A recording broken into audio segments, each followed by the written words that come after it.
Hello everyone, this is Vivek Paul and you are watching Sankalp Education Jamtara. So welcome back to our physics class. आज हम chapter 1 को खत्म करने के लिए जा रहे हैं थ्योरी के प्रोस्पेक्टिव से. सो एरर मेजरमेंट वाला जो पार्ट चल रहा था उसका एक पार्ट का थ्योरी लेक्चर आपके पास पहुंच चुका है. उसका नेक्स्ट पार्ट जो है आज हम आपके सामने लेकर के आए हैं. आज हम क्या करेंगे, जो भी एरर्स होते हैं, जब कोई कैलकुलेशन करते हैं आप तो उसमें एरर होता है. अगर उन कैलकुलेशंस को आपस में ऐड किया जाए तो रिजल्टेंट एरर कितना होगा. उन कैलकुलेशंस को अगर आपस में मल्टीप्लाई किया जाए तो रिजल्टेंट एरर क्या होगा. डिवाइड किया जाए, सब्सट्रैक्ट किया जाए तो जो रिजल्टेंट एरर होगा वो क्या होगा, इसके बारे में हम आज समझने जा रहे हैं. जो आपके काम की बातें होंगे सीधा उन बातों पर बात करेंगे, क्योंकि इस टॉपिक में बहुत सारे बकवास चीजें भी हैं जो आपके काम नहीं आएंगे. तो आपके जो काम आएंगे टू द पॉइंट हम बात करने जा रहे हैं. तो हेडिंग लगा लीजिएगा ना, प्रोपेगेशन ऑफ एरर्स.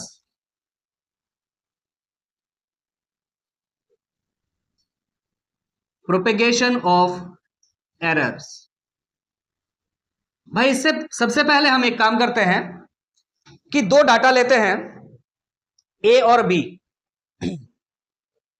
हमने दो डाटा लिया. एक डाटा है ए, कोई फिजिकल क्वांटिटी है, और हमने एक फिजिकल क्वांटिटी ले लिया B.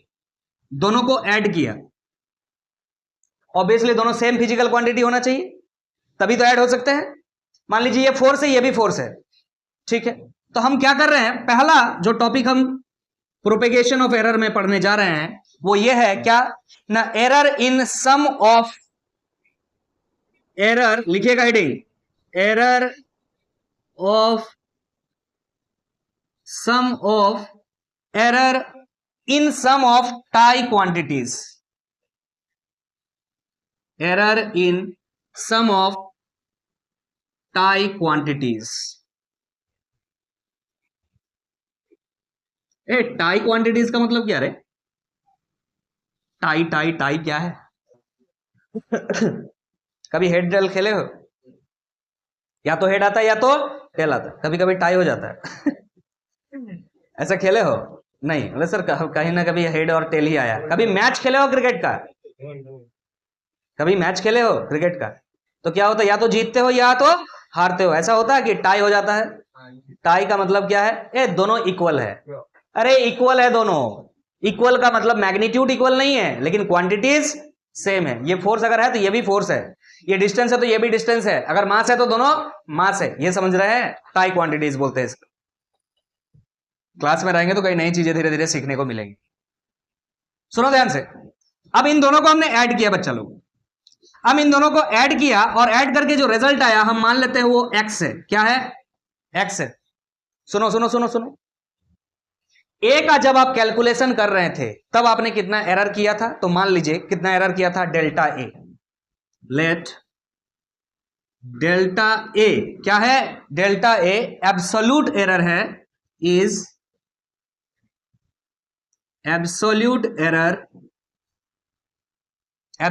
error in measurement of A. in measurement of A. जब आप A का कैलकुलेशन कर रहे थे ना, उस समय आपने एक एरर किया. कितना का एरर किया? Delta A. सिमिलरली जब आप B का कैलकुलेशन कर रहे थे तब भी आपने एरर किया. कितना एरर किया? Delta B. Delta B is absolute error in measurement of B. Clear है कि नहीं? तो देखिए, जब आप ए कैलकुलेट किए तो डेल्टा ए रॉन्ग किए, एरर किए. जब बी कैलकुलेट किए तो डेल्टा बी एरर किए. तो जब आप एक्स कैलकुलेट कीजिएगा तो क्या आप एरर नहीं कीजिएगा? कीजिएगा. सवाल यह है कि कितना कीजिएगा. तो हम मान लेते हैं कि जो एक्स कैलकुलेशन हो रहा है उसका एरर कितना है? Delta x is absolute error in measurement of x. अब सवाल यही है कि जो रिजल्टेंट आएगा उसमें कितना एरर आएगा. समझे कि नहीं समझे? इस एरर को आप कैसे निकाल सकते हैं? तब बोलेगा सर क्या करते हैं ना, इसमें आपने कितना एरर किया देख लीजिए. इसमें कितना एरर किया? डेल्टा ए किया. इसमें कितना एरर किया? सर डेल्टा बी किया. सर ऐड कर रहे हैं तो ऐड कर दीजिए. समझ में आ रहा है? बट ये सही नहीं है. क्या सही है फिर भाई साहब? इन दोनों का जो सम होगा या तो प्लस में होगा या तो माइनस में होगा। इस बात को ध्यान रखिएगा कि जो एरर होगा दोनों के एरर्स को सम करना है, लेकिन जो एरर होंगे प्लस माइनस में होंगे। हो सकता है इतना गलती आपने ज्यादा किया हो सकता है इतना गलती आपने कम किया हो। क्लियर है कि नहीं? इस चीज को नोट कर लीजिएगा कि जब दो टाई क्वांटिटीज सेम क्वांटिटीज को ऐड करते हैं और ऐड करने के बाद जो एरर आता है किस तरह से निकाला जाता है, तो याद रखिएगा plus minus sorry first quantity का एरर प्लस सेकंड क्वांटिटी का error. Getting my point? Clear है कि नहीं है? सवाल देखेंगे इस पर, बिना सवाल देखे मजा नहीं आएगा। तो अभी थ्योरी क्लियर कर रहे हैं हम, चलिए आगे बढ़ते हैं। ये हो गया आपका टाई क्वांटिटीज को जब हम सम करते हैं। अगर हम डिफरेंस करें तब क्या होगा? तो चलिए अब हम दूसरा नंबर में बात करते हैं, एरर्स। लगाइएगा हेडिंग, एरर्स सॉरी थोड़ा तबीयत खराब है, in difference, error in difference of quantities. मान लीजिए एक क्वांटिटी ए है बच्चा, फिर से मान लीजिए एक क्वांटिटी बी है, दोनों का डिफरेंस ले रहे हैं और इसका जो रिजल्ट आ रहा है वो क्या आ रहा है? एक्स आ रहा है। सॉरी, यहां पे एक्स क्या आ रहा था? जब ए और बी को ऐड कर रहे थे तब इस तरह से एरर कैलकुलेशन की। फिर हमने क्या किया? ए और बी का डिफरेंस लिया तो एक्स आया। इस वक्त एरर कैसे कैलकुलेट कीजिएगा? अब भी हमने ये माना है कि ए में जो एरर हमने किया है डेल्टा ए है, बी में जो एरर किया है डेल्टा बी है, और एक्स में जो एरर किया है वो डेल्टा एक्स है। तो इस समय एरर कैलकुलेशन कीजिएगा तो आंसर क्या आएगा? ये मैं डायरेक्ट बता रहा हूं, डेल्टा एक्स जब आप कैलकुलेट कीजिएगा मतलब error in the result is equal to जो आपने यहां पे पढ़ा है बिल्कुल वही होगा, कोई डाउट नहीं होना चाहिए। Error in A plus error in B, दोनों को प्लस माइनस में लिख दीजिएगा। तो जब आप दो क्वांटिटीज को ऐड करें उस समय जो रिजल्टेंट आएगा उसमें एरर निकालने का यह तरीका है। जब दो क्वांटिटीज को डिफरेंस करें मतलब आप सब्सट्रैक्ट करें तो जो रिजल्ट आ रहा उसमें एरर निकालने का तरीका यह है, और दोनों ही सेम है। समझ में आ रहा कि नहीं आ रहा? मतलब आपको दो अलग अलग क्वांटिटीज के एरर को क्या करना है? ऐड कर लेना है, और ऐड करने के बाद उसके पहले प्लस और माइनस लगा देना है। फिर कह रहे हैं एग्जाम्पल नहीं करेंगे तो मजा नहीं आएगा, एग्जाम्पल करेंगे। क्लियर है कि नहीं है? तो चलिए बच क्या रहा? ऐड और आपका डिफरेंस हो गया। अब मल्टीप्लीकेशन और डिवीजन दोनों देख लेते हैं, फिर जो है इसका क्वेश्चन भी बनाएंगे। ध्यान दीजिए, हम नेक्स्ट टॉपिक की तरफ आगे बढ़ रहे हैं कि जब हम दो क्वांटिटीज को प्रोडक्ट करेंगे, मल्टीप्लाई करेंगे, उस समय एरर का कैलकुलेशन कैसे होगा? तो हम लिखते हैं error in product of quantities, error in product in quantities. So let कि दो क्वांटिटीज है, कौन से दो क्वांटिटीज लेते थे सर? ए और बी लेते थे, दोनों को मल्टीप्लाई कर दिया हमने और इसका रिजल्ट हमने क्या ले लिया? एक्स ले लिया। अरे समझा कि नहीं समझा? मान लीजिए दो क्वांटिटीज है जिसको प्रोडक्ट क्या है? एक्स है। हम पूछ रहे हैं आपसे, अगर ए में आप एरर कर रहे हैं, लिख नहीं रहे हैं, थोड़ा देर पहले लिखा था, बिल्कुल सब कुछ सेम है। ए में जो एरर आप कर रहे हैं कैलकुलेशन में वो डेल्टा ए है, बी में जो एरर कर रहे हैं आप वो क्या है? डेल्टा बी है, और एक्स में जो कैलकुलेशन कर रहे हैं उसका सिंबल हम डेल्टा एक्स ले रहे हैं। तो आपसे पूछा जा रहा है कि ये डेल्टा एक्स कितना होगा, इस रिजल्ट में कितना आप एरर करेंगे अगर ए के कैलकुलेशन में डेल्टा ए और बी के कैलकुलेशन में डेल्टा बी एरर कर रहे हैं तो। Getting my point? इस सिचुएशन में बच्चा ध्यान दीजिएगा, जो इंपॉर्टेंट बात कहने जा रहे हैं, इससे पहले जब आप ऐड और डिफरेंस, सम और डिफरेंस के बारे में बात किए थे तो एब्सोल्यूट एरर के बारे में बात कर रहे थे। यस और no? Now we will talk fractional error, या फिर जिसे आप क्या कहते हैं? Relative error. हम रिलेटिव एरर निकालते हैं या फ्रैक्शनल एरर निकालते हैं at the time of multiplication और डिवीजन। ध्यान रखिएगा, क्लियर है कि नहीं है? चलिए, तो हम बात कर रहे हैं इसका एरर निकालने का, तो मैक्सिमम इसका फ्रैक्शनल एरर कितना होगा। तो हम लिख सकते हैं the maximum fractional error, the maximum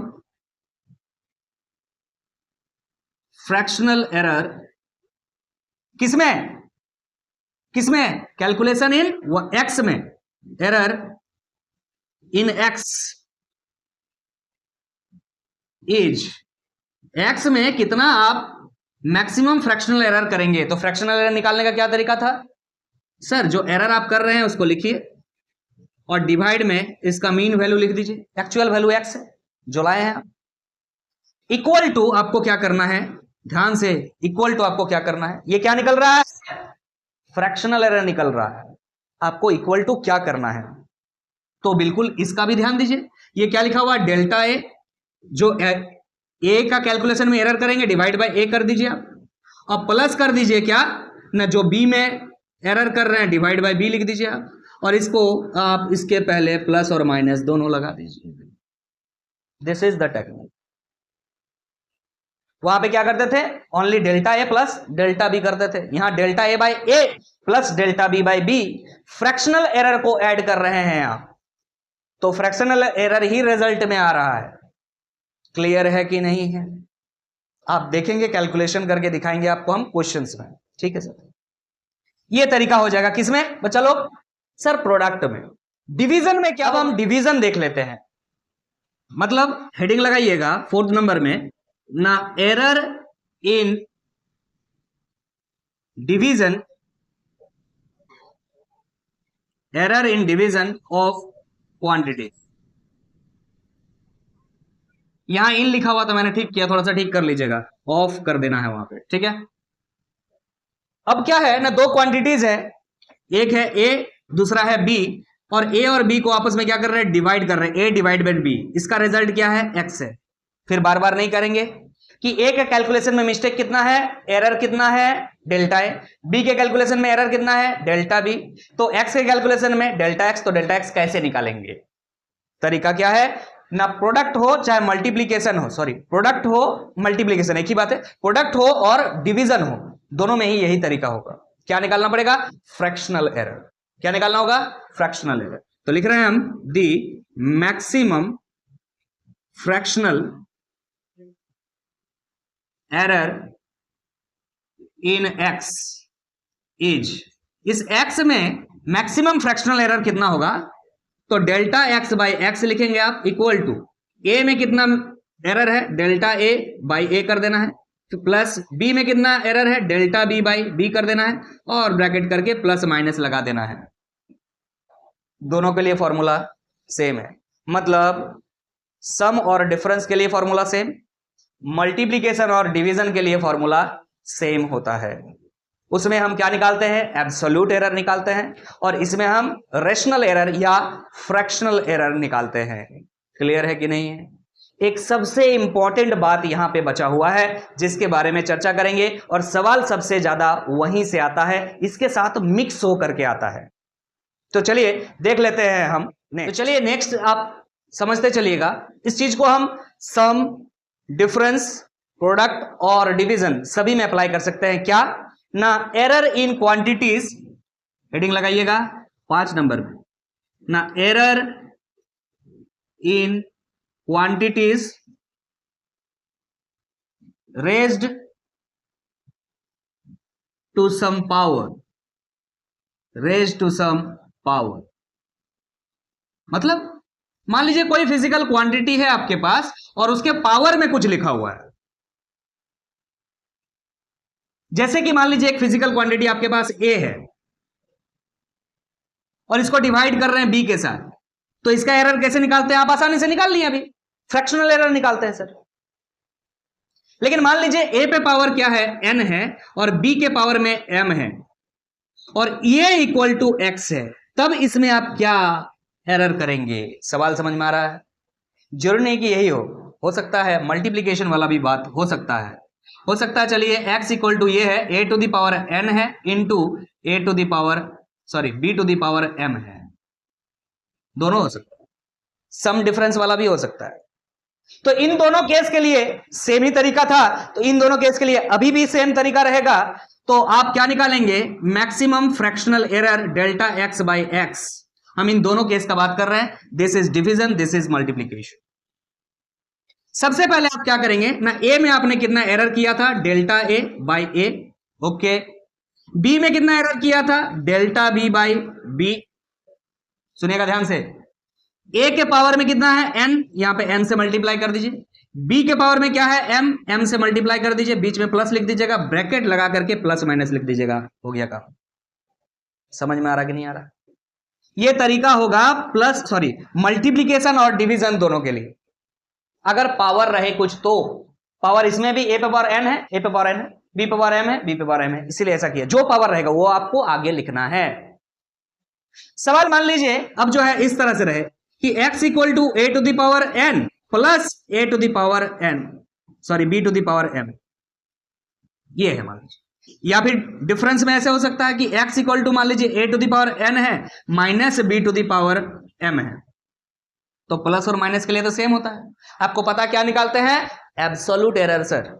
so absolute error that is delta X equal to क्या हो जाएगा, क्या करना है, पावर में क्या है पहले लिखना है, क्या है ए है तो डेल्टा ए लिखना है, और प्लस लिखते थे, इसके पावर में क्या है एम है, इसका एरर कितना है डेल्टा बी है, ब्रैकेट लिखेंगे और प्लस माइनस लगा देंगे। बोलिए समझ में आ रहा कि नहीं आ रहा? तो चाहे एडिशन हो चाहे सब्सट्रैक्शन हो, इसी तरह से आप निकालेंगे और एब्सोल्यूट एरर निकालेंगे। जिस समय आपका मल्टीप्लिकेशन और डिवीजन होता है आपको रेशनल एरर या फ्रैक्शनल एरर निकालते हैं, जिसे आप रिलेटिव एरर्स या फ्रैक्शनल एरर कहते हैं। तरीका ये होगा। क्लियर है कि नहीं है? क्लियर है कि नहीं है? तो इस वीडियो को खत्म करने से पहले एक बात और नोट कराएंगे आपको, और वो नोट आपके लिए ध्यान देने वाला है कि जो भी फिजिकल क्वांटिटी के पावर में नंबर आप देखेंगे, अगर वो नंबर काफी ज्यादा है, मैं लिखता हूं तब जाकर के आपको समझाता हूं, तो आप जो है नोट कर लीजिएगा, इस बात को नोट कीजिएगा बढ़िया से। द क्वांटिटी विच हैज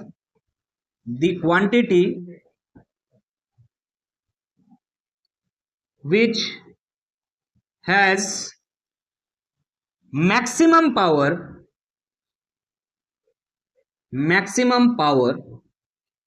ऐसा कोई क्वांटिटी जिसमें जो पावर आप लिख रहे हैं जैसे कि m और n लिख रहे हैं बहुत ज्यादा है, maximum power must be measured carefully, must be measured carefully. क्यों सर, इसी को खाली केयरफुली करना है, बाकी सबको नहीं करना है? अरे सबको करना है। इसको क्यों स्पेशल बात कह रहा है, क्योंकि जो क्वांटिटीज के पावर में मैक्सिमम होगा नंबर, उसका एरर भी मैक्सिमम होगा। इसलिए ध्यान रखना है कि एरर काफी बड़ा होने वाला है, तो एरर जब काफी बड़ा होगा उसको कैलकुलेशन को ध्यान से करना होगा। क्लियर है कि नहीं है? तो इस चीज को भी लिख लेते हैं sorry, because it's contribution to error is maximum। ध्यान रहेगा, हम बोल रहे हैं कि कोई भी फिजिकल क्वांटिटी के पावर में अगर बहुत ज्यादा बड़ा नंबर है तो उसका एरर पर जो कंट्रीब्यूशन है, इस पर और इस पर एरर पर जो कंट्रीब्यूशन है वो भी बहुत ज्यादा होगा। इसलिए ध्यान से आप उस कैलकुलेशन को करेंगे। तो theory of this part is covered. Now we will discuss numericals based on this theory, so that will be covered in the next video। so अगर आपको वीडियो अच्छा लग रहा है तो वीडियो को लाइक करते हुए जाइएगा, और अगर इस चैनल पे नए हैं तो चैनल को सब्सक्राइब कर लीजिएगा और सीक्वेंस वाइज वीडियो को देखिएगा। और उसके लिए सबसे पहले आपको प्लेलिस्ट विजिट करना होगा, that is class 11th physics. तो मिलता है फिर नेक्स्ट वीडियो में, तब तक के लिए अलविदा। Thank you so much.